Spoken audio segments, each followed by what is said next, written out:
시뮬레이션 우주론에 대해 들어보셨나요? 시뮬레이션 우주론은 우리가 살고 있는 이 우주의 정체가 거대한 시뮬레이션, 즉 가상으로 구현된 세계라고 말하는 것입니다. 이러한 소재로 수많은 영화들이 만들어지기도 했습니다. 예전에는 공상과학에서만 가상현실을 간접적으로 경험할 수 있었는데, 지금은 다양한 VR 기기들이 보급되었고 많은 사람들이 가상현실을 직접 체험해 볼 수 있게 되었습니다. 애플에서는 비전 프로를 출시하면서 더 생동감 있는 가상현실 체험이 가능하게 되었습니다. 전기자동차 회사 테슬라의 CEO인 일론 머스크는 2016년 한 언론사의 인터뷰에서 우리가 살고 있는 것은 기술적으로 가상현실이 아니라는 것을 증명할 방법이 없다 말하면서 우리가 사는 세상이 시뮬레이션이라는 것을 강하게 주장하기도 했습니다. 그렇다면 시뮬레이션은 무엇일까요? 시뮬레이션은 어떤 컴퓨터나 시스템에서 만들어진 가상세계를 말하는 것입니다. 이 시뮬레이션 이론은 다양한 종류가 있는데요. 첫째는 우주 자체가 컴퓨터라는 가설입니다. 두 번째는 모의실험 가설이라는 것이 있습니다. 이것은 미래의 인류가 우리 인류의 시뮬레이터다라는 가설입니다. 이 말은 문명이 고도로 발달된 어떤 미래의 인류가 시뮬레이션을 돌렸는데 그 결과가 지금 우리가 사는 세상이라는 말입니다. 우주 시뮬레이션을 찬성하는 학자들은 우리 인류가 관측 가능한 부분만 현실화시키면 되기 때문에 무거운 하드웨어를 구축하지 않고도 효율적으로 우주를 구동시킬 수 있다 말합니다. 이는 3D 가상현실 게임과도 같은데요. 가상현실에서도 가까이 있는 것은 고화질로 구현을 하지만 멀리 떨어져 있는 상은 흐릿하게 구현하거나 보이지 않게 처리합니다. 화면에서 보이지 않는 뒷배경은 구현하지 않는 것과 같은 원리입니다. 그렇다면 우주 시뮬레이션을 반대하는 입장은 어떨까요? 반대하는 입장은 이렇게 주장하는데요. 관측되지 않는다는 것은 아직 아무것도 없는 것인데, 여기서 중요한 것은 관측되지 않았을 뿐 어딘가에 있다면 데이터를 차지하고 있다는 것입니다. 그렇지만 아직 연산돼서 나오지 않을 뿐이라 말합니다.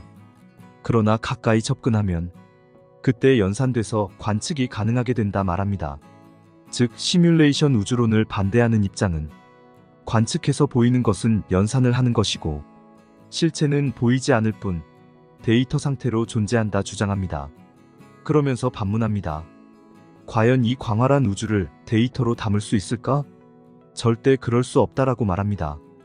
이 수많은 데이터를 다 담을 수 없기 때문에 시뮬레이션 우주는 존재할 수 없다 말합니다. 이 주장에 대해 시뮬레이션 우주를 찬성하는 입장은 이렇게 반박합니다. 우주의 시작 그 자체가 우주가 시뮬레이션이라는 증거다. 즉, 이 말은 컴퓨터의 전원을 켜듯 우주의 시작, 빅뱅은 곧 시뮬레이션 우주의 시작이라는 말입니다. 그런데 컴퓨터의 물리적 하드웨어는 한계가 있기 마련입니다. 여러분, 우주가 점점 팽창한다는 말을 들어보셨나요? 그 말은 시간이 갈수록 우주는 더욱 광활해진다는 말입니다. 시간이 지날수록 점점 우주를 구성하는 데이터가 쌓이게 되고 그 데이터를 저장하는 저장 디스크에도 한계가 있을 수 있습니다.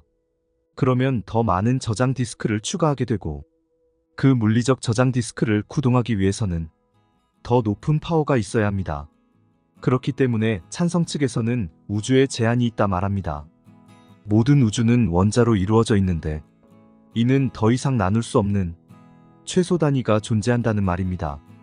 이는 곧 크기에 제한이 되는 것이고 연산이 무제한으로 이루어지는 것을 막기 위한 장치라 말합니다. 이 모습은 실제하는 사람일까요? 사실 시뮬레이션으로 만든 가상인물들입니다.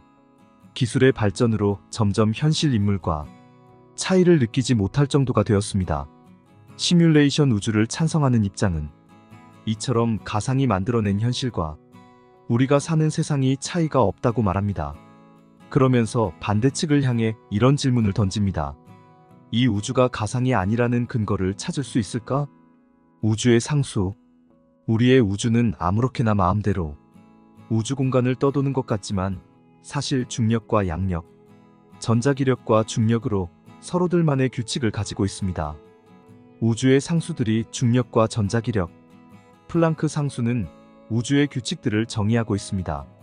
이러한 상수는 우주의 별과 은하가 형성되는 과정을 보여줍니다. 만약 중력이 조금만 더 강했다면 우주의 수많은 별들이 빠른 시일 내에 타버리게 될 것입니다.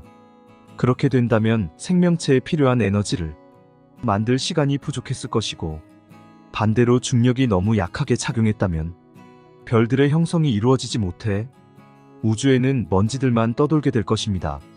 일부 과학자들은 이것을 두고 우리가 우연히 이러한 조건들을 갖추기에는 너무도 정교해서 고도로 발달된 어떠한 외계 문명이 만들어낸 시뮬레이션 안에 살고 있는 것이 아니라는 가설을 주장하기도 합니다. 이 가설은 다중우주 이론과도 연결됩니다. 다중우주는 수많은 우주들이 존재하고 그 우주들은 각각 다른 물리적 법칙과 상수를 가진다고 가정합니다. 우리가 살고 있는 세상은 이 수많은 우주 중 하나에 살고 있는 것일 수 있다는 것입니다. 여러분, 매트릭스라는 영화를 보신 적이 있으신가요? 매트릭스는 1999년 3월에 미국에서 최초로 개봉한 영화입니다. 이 매트릭스는 행렬이라는 뜻이 있는데요. 모든 세계가 가상 디지털로 만들어져 행렬로 수식을 풀 수 있지 않을까? 라고 하는 상상에서 만들어진 영화입니다. 보통 디지털에서 무언가를 표현할 때 프레임으로 표현합니다. 이 프레임은 정보가 포함된 완전한 하나의 단위로 컴퓨터 과학에서 메모리를 일정한 크기로 나눈 하나의 블록을 말합니다. 그것을 모니터에서 우리는 눈으로 보는 것입니다. 양자역학, 시뮬레이션 우주를 이해하기 위해서는 양자역학을 빼놓을 수 없습니다. 양자역학에서는 불확정성의 원리가 있습니다. 1925년 하이젠베르크라고 하는 독일의 과학자가 물리학적인 형태를 수학적으로 바꾸는 시도를 계속하게 되는데요.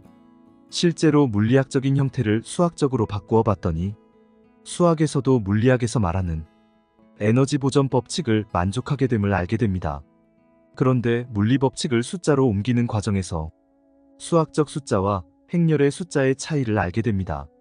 모든 물리학적인 형태를 수학적으로 바꾼다고 그 값이 일정하지는 않았던 것이죠. 즉, 행렬의 숫자는 불연속적이기 때문에 어느 위치에 가느냐에 따라 결과값이 달라졌던 것입니다. 이를 토대로 하이젠베르크는 행렬역학을 만들어냅니다. 이는 공식적으로 1927년 불확정성의 원리로 발표하게 됩니다. 이 불확정성의 원리는 운동량에 대한 불확정성 원리로 입자의 위치와 운동량을 동시에 정확히 측정할 수 없다는 것을 말합니다. 양자역학에서 등장하는 미시세계에서의 특성이 바로 이 불확정성의 원리입니다. 이 불확정성의 원리는 매트릭스, 행렬로 만들어집니다.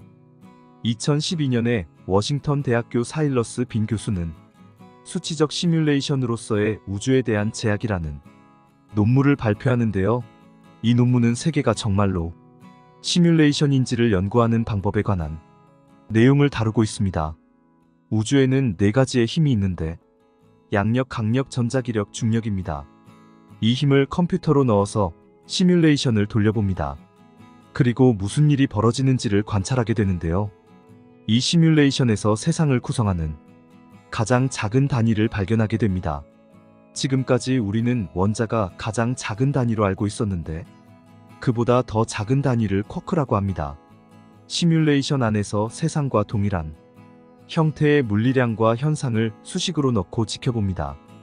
그럴 때 그 시뮬레이션 안에서의 최소 단위와 모양이 현실 세계에서도 나타나게 된다면 지금 세계도 시뮬레이션이라는 증거가 된다는 것입니다. 지금까지 시뮬레이션 우주의 찬성과 반대 의견을 살펴보았는데요. 과연 우리가 사는 세상과 우주는 시뮬레이션일까요?